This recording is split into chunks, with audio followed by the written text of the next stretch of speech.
L'inflation est aujourd'hui plus faible qu'en 2022 ou 2023. Elle a disparu de l'actualité. Est-ce à dire que c'est un problème réglé ? Non. Les revenus de certaines et certains ont été durablement affectés et les causes de l'inflation n'ont pas été corrigées. Elle pourrait donc survenir à nouveau. L'inflation a progressé en 2021 à la faveur des déconfinements, de la hausse des prix de l'énergie, de la hausse des prix des matières premières. La guerre Russie contre l'Ukraine a alimenté de nouvelles hausses de ces matières premières.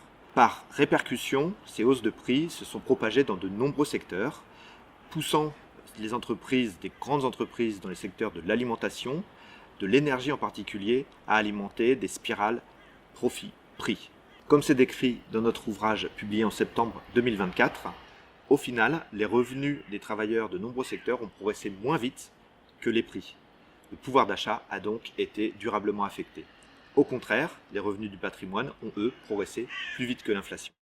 L'inflation a touché principalement les ménages modestes, ruraux, les retraités. Au final, les catégories populaires sont les grandes perdantes. Face à l'inflation, la Banque centrale européenne, en charge de la politique monétaire et qui a pour mission la stabilité des prix, est restée parfaitement fidèle à ses principes.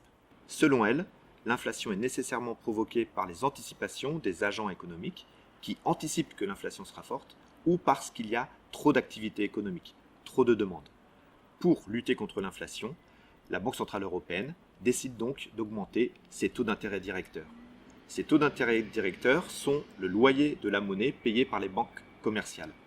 Par ricochet, tous les taux d'intérêt augmentent dans l'économie. En fait, il y a un objectif derrière ces mesures pour la Banque centrale européenne. L'objectif, c'est d'éviter à tout prix qu'une spirale prix-salaire se développe. Pour l'éviter, il faut freiner l'activité économique, il faut créer de la stagnation économique, de la récession, pour limiter l'inflation.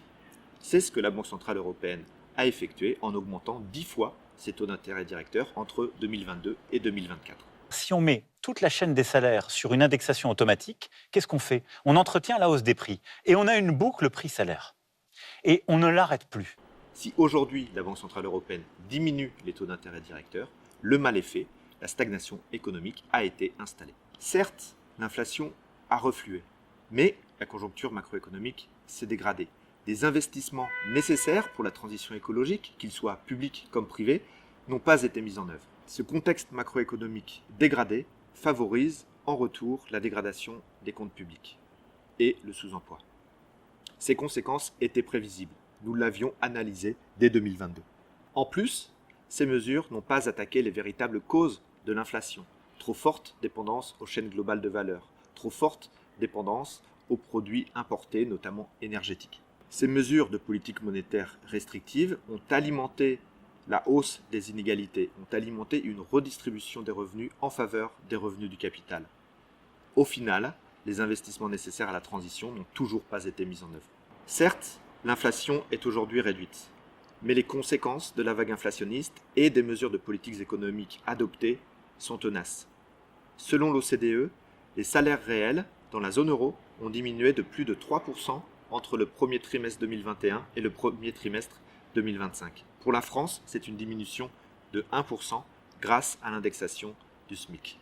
La politique de lutte contre l'inflation a provoqué une augmentation de l'instabilité macroéconomique. Elle n'a pas corrigé les causes de l'inflation.